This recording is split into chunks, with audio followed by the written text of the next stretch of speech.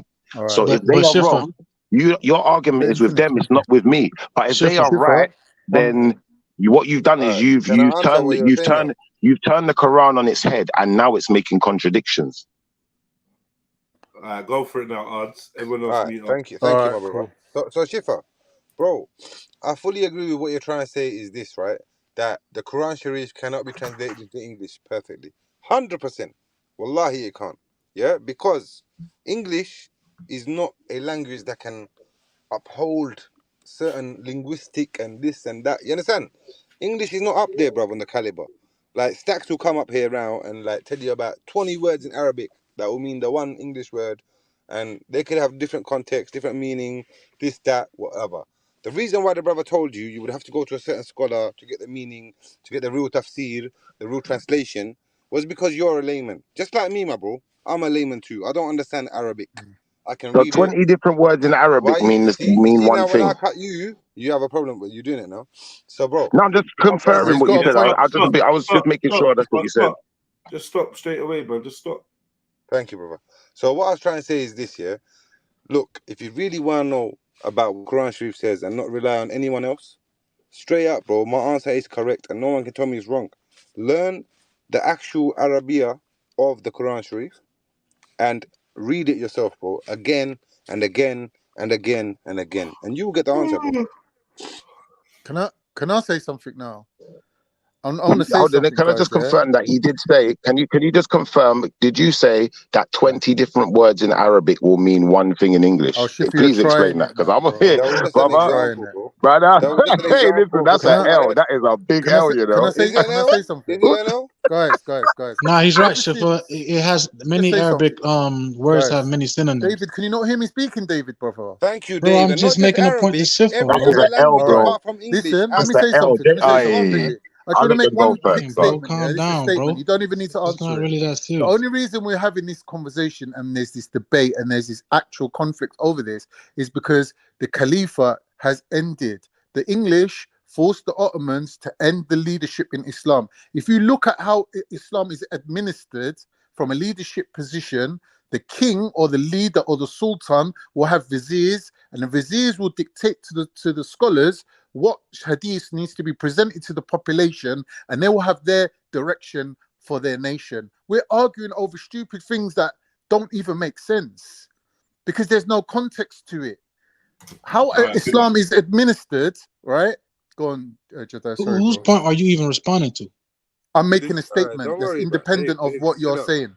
Let him say what he's saying, man. All I'm right, so saying let's that get into it. because there is no Let M Stacks or leadership. Rayhan He's trying to reply to the. create confusion, No, David. Yo, no, no, Rayhan, no. are you 1 minute, there 1 or minute. M Stacks? Like, one There of you is no brothers reply to leadership. the. So what we got is people getting the scholars that sing to their Khan, what are own you doing, tune, man? right? You got the Khan, Saudi what are you doing, man? scholars. You got scholars that back up ISIS. You got scholars in Turkey that are talking fucking anti-Islamic fucking secularism. Everyone picks the scholars that they want that suits their own agenda. But really what it is that Islam is administered from the top down. The scholars don't tell the leaders what to do. They can put Don't tafsir they? to hadiths. Of Don't course they? they can. Don't they? No, but They the can problem is put... this. Don't they? The problem is this. The scholars will be controlled and owned Right. by the leaders and the regime. Yes. Therefore, they will lean wherever they're told to lean. Right. That's it. But at the moment, we've got no leadership, we've got no direction, and we've got no leaning, and Khan, everyone's what are you running around talking like about headless now? chickens, Khan, contradicting what are each you other. talking about now? I don't know about that, but yeah. All right, cool. Let me press play. إنما في صحيح مسلم من حديث أبي بردة بن أبي موسى عن أبيه أنه يؤتى لكل مسلم يوم القيامة بيهودي أو نصراني ويجعل فداء يقول هذا فداءك من النار. Yeah, so that was the hadith that I'd never This heard is of. what I wanted to answer. That in Judgment Day, each Muslim will be redeemed from hell by sacrificing a Jew or a Christian. I've never heard that before. Astaghfirullah, yeah, he's chatting shit. No, but many people believe that. That's the point I made to you Yo, earlier. prove it, bro. Prove You it. said Prove you it. don't believe it. So, Dave, right now, you No, but said David, many. he's actually right. Dave, Do you know what, David? Shifa, I've 1 worked it out second, bro. now. Don't be a He's right. dickhead, man. Why is it me only telling? Like, come on, bro. Go on, So bro. Dave, Go on, please. my Sorry. brother Dave, You made a claim there, and you said, yeah, many people believe that. Can you please show me? Because this Sahih, bro. Like, I mean, come on. It's the thing That's about it not is an that answer, bro. That's not an no, answer. no. I'm not But gonna take that as listen an though. answer. Arts. Because All All due right, respect. let's do it this way because you all like just make things simple. David, do you know the hadith? I can look it up. I don't know it by memory. Yeah, I I bet can't you look recall it it up by and pull memory. it up, and Well, we'll that's talk it. about it.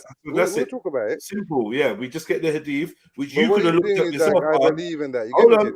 Arts. You could have looked up yourself and come and said, "Yo, listen." I ain't making the claim, Jed. No, brother, man, come on, man. Jedi, but this is the thing though. Man, ease Every up. time a point is made, they divert. They say, okay, we need context. You need to pull up this. We need to pull up that, as opposed to just dealing with No, what it's we're. this guy on the interview. Who is he? He said something. I'm telling you, pull up the hadith. Is that a bad thing? All right. Well, while he's putting up the hadith, what would you like us to do? Whatever you want, shifts. Go on. All right. I'd like to really do a deeper search into this this accusation you make of 1 word in Arab, no, 20 words in Arabic we're not going back to that. being able to be surmised into. You really hold shit to heart, innit? Like, fuck it, bro. Brother, I It don't was a think you joke. realize that's the L, you know. You know when That's why someone you're throws talking like out that. I like get it now. hold on. You know when someone throws out something like just a red herring, just you know, that was just a little Brother, red it's the herring. biggest L I that you could never take for the claimed you day. I'm for anything telling you. factual, bro. What I Brother, meant was, listen, it's the biggest shall I L you can clarify? take today. Would you like me to clarify, Shifa? I would do, but I think it's an L anyway, What but I go on. meant by my statement of 20 Arabic words having the same kind of like or different meanings to one word in English, that's what it'll be translated to. That's what I meant, right? Is that I don't mean actual 20 now. What I mean, there's multiple. So there's one word in Arabic, right, that could be translated into multiple meanings and multiple instances and places and discussions, right? And it could mean different things. That one word, but in English, that one word would just mean one thing. So this is what I meant. Like in context, when you translate Arabic into English, you cannot do. No, but no word in But English just is mean the one essence thing. conveyed though? Am I going to be allowed to answer properly? No, So Arts is Yeah, is you the ain't being essence. fair, Now, man. you You get ain't it being now. fair, man. Arts is the essence of the David, message you're being not being conveyed. fair. not properly in English. No, the essence. Do you understand what I mean? That's How why can it not be in the properly? Quran it tells you the language of Jannah is Arabiya. There's only His one way it answer's can't be right. properly, falsehood, David, and man. he Why are hasn't you not figured it out. understanding? So He's David, right.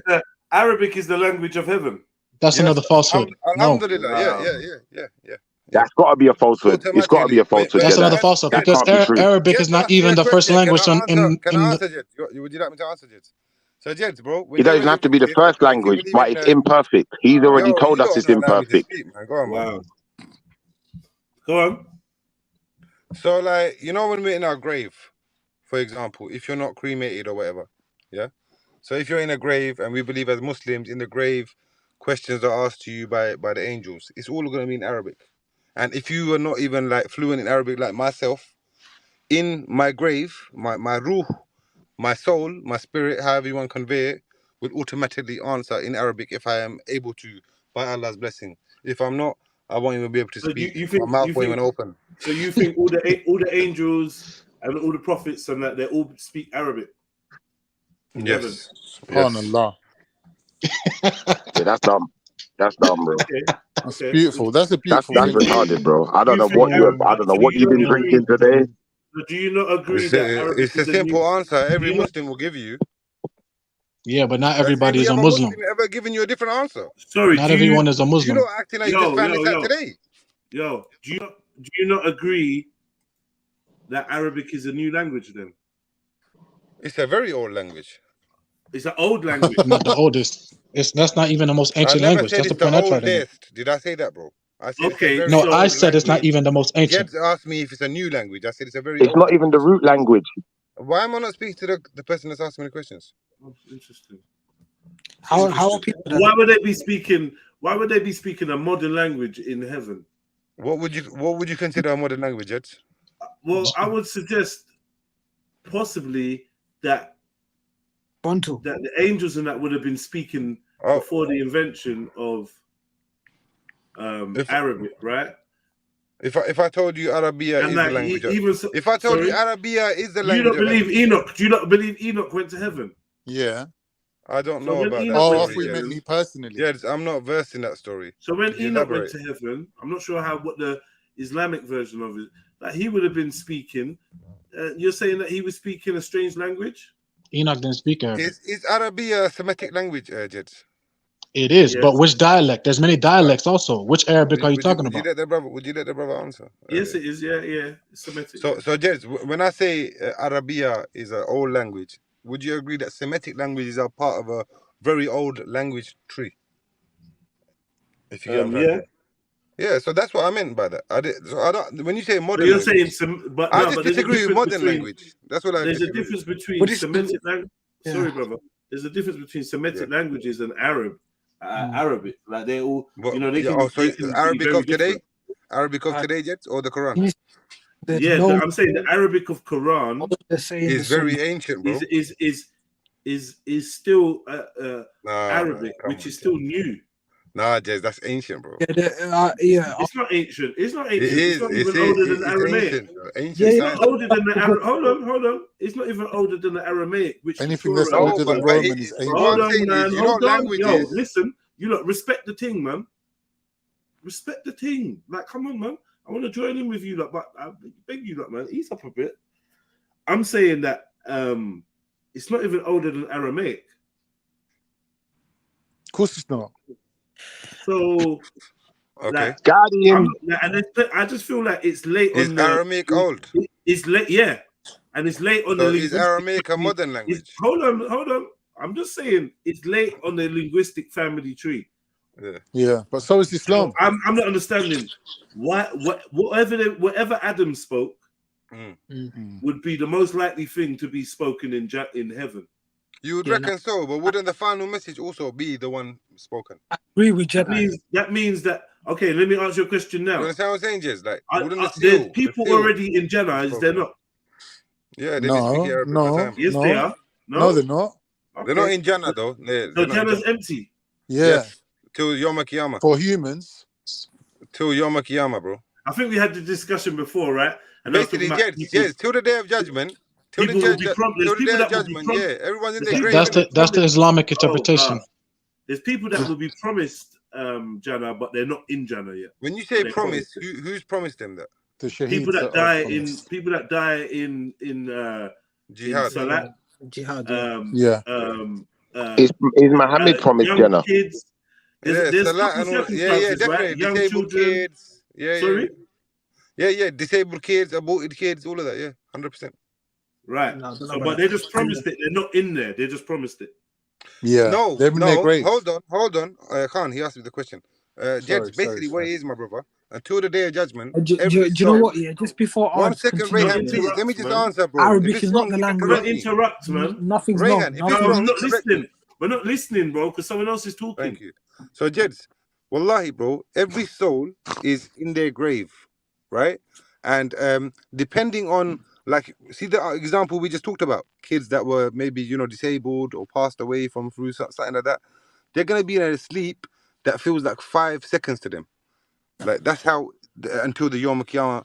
You understand what I'm trying to say? Like, depending on your sins and the life you live here, the Yom Kiyama, like, in your grave, like, until you get to that day of judgment, in your grave is going to be a test and a punishment already until you get to the day of judgment.